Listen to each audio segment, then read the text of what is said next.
A perennial contender is once again returning to the playoffs with unfinished business and looking to finish the job. The Dallas Stars are going all in for a Stanley Cup run. Their first 2 years of this current window showed that they have the pieces and the talent to go on a deep playoff run, and that they did in their first 2 years of Pierre DeBoer as their head coach. Both times, however, they suffered exits in the Western Conference Final in 6 games, and while they ran into a powerhouse in the Vegas Golden Knights in the first year, the second year was bitter disappointment when they were knocked out by the Edmonton Oilers despite being the favorites to win the West. Most of the main pieces are already intact on the team. Jason Robertson is 2 years removed from his big breakthrough season, and he's still incredibly consistent at being one of the top goal scorers on the team. While he's not near a 100-point pace this season, he's still one of the top forwards to watch in the NHL. Wyatt Johnston has consistently gotten better each passing season ever since he first stepped into the league as a 19-year-old. He's also emerged as a clutch goal scorer in the playoffs. Maverick Bourque is fresh off an AHL MVP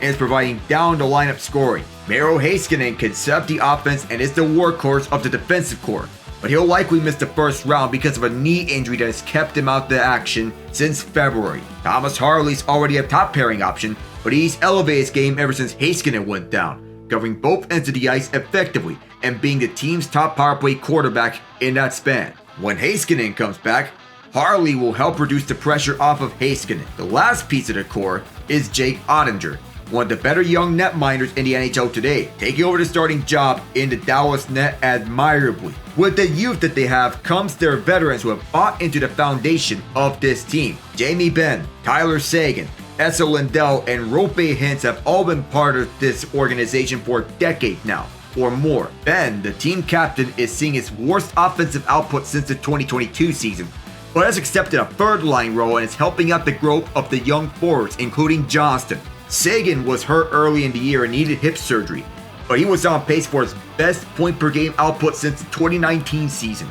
He will likely be on pace to return for the playoffs. Lindell's primary contributions are on the defensive side of the ice as a shutdown defenseman, but can chime in with his fair share of offense too. Hintz is getting the recognition he deserves as the team's top-line center, averaging near a point-per-game pace. Even after the retirement of Joe Pavelski, this offense continues to thrive thanks to him, Robertson, and the rest of this core. The other key veterans include Matt Duchene, who has a case for having the best contract in the league, staying among the leaders in the point-scoring race on the team while on a 1-year, $3 million deal, his second consecutive year in which he signed such a contract with Dallas. Mason Marchment adds a physical element to the team, and his toughness is much coveted for playoff action with his offense. Sam Steele and Colin Blackwell provide fourth-line forechecking, while Yevgeny Dadonov provides scoring on the bottom six core. On the defensive side, Ilya Lyubushkin, Matt Dumba, and Brendan Smith are depth options for stay-at-home play,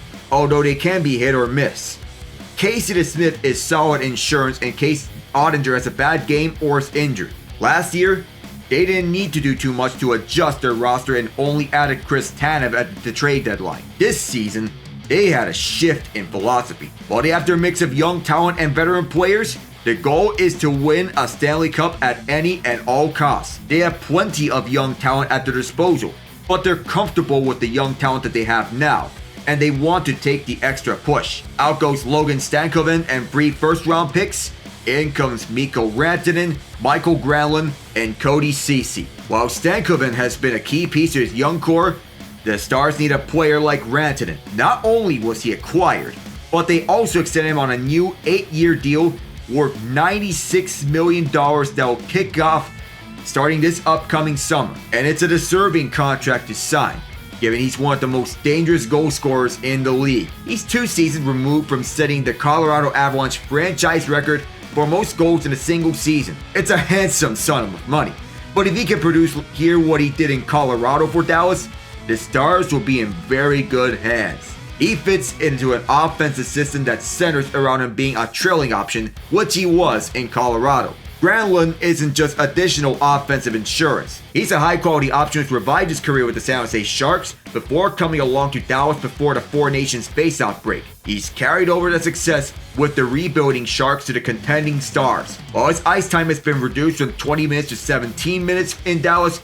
it shows how deep the Stars are. Ceci, the other player Dallas got in the Granlund trade, is a mixed bag. At his best, he's an underrated defensive defenseman that can kill off penalties. At his worst, yikes. All the pieces are there for Dallas to potentially make a Stanley Cup run. Everything is there at their disposal for it all to quit. There are no more excuses for them if they fall short, because this is their best shot at a Stanley Cup. The one thing that Pierre DeBoer has to do is adjust to his opponents. On paper, they should make it to the final. However, the Central Division is stacked, with 3 other teams having the shot to make it to a deep run. Will this be the year for the Stars to win their first Stanley Cup since 1999? Only time will tell.